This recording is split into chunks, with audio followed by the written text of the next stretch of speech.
है कि नहीं है। तो जब हमें लाभ हानि का परसेंटेज दिया होता है तो हम सभी जानते हैं हम उससे सीपी और एसपी का रेशियो निकाल सकते हैं। अब ध्यान से समझना, बात करें राम की, तो इस रामू ने क्या किया, इसको 20% का लाभ हुआ है, लेकिन इसने जो 20% का लाभ है ना वो विक्रय मूल्य पर निकाला है।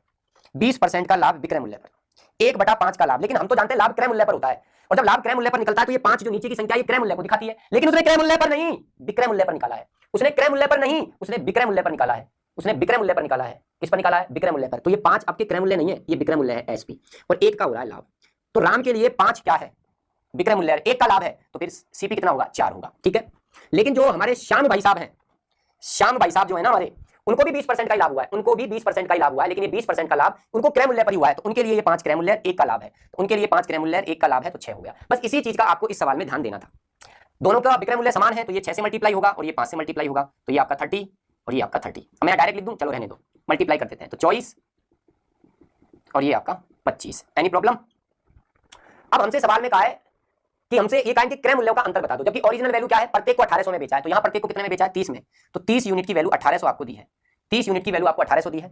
कितने के मल्टीपल पर बैठा है मेरे प्यारे दोस्तों? आप कहोगे 60 के मल्टीपल पर बैठा है। 1 यूनिट की वैल्यू 60 है। आपसे पूछा है कि क्रय मूल्यों का अंतर बताओ, तो इनके क्रय मूल्यों का अंतर बताओ, इनका डिफरेंस कितना है? क्रय मूल्यों का अंतर 1 है, तो 1 यूनिट की वैल्यू आपको सभी को मालूम है कितनी है? 60 है, तो क्रय मूल्यों का अंतर आपका 60 है। बताओ क्रय मूल्यों का अंतर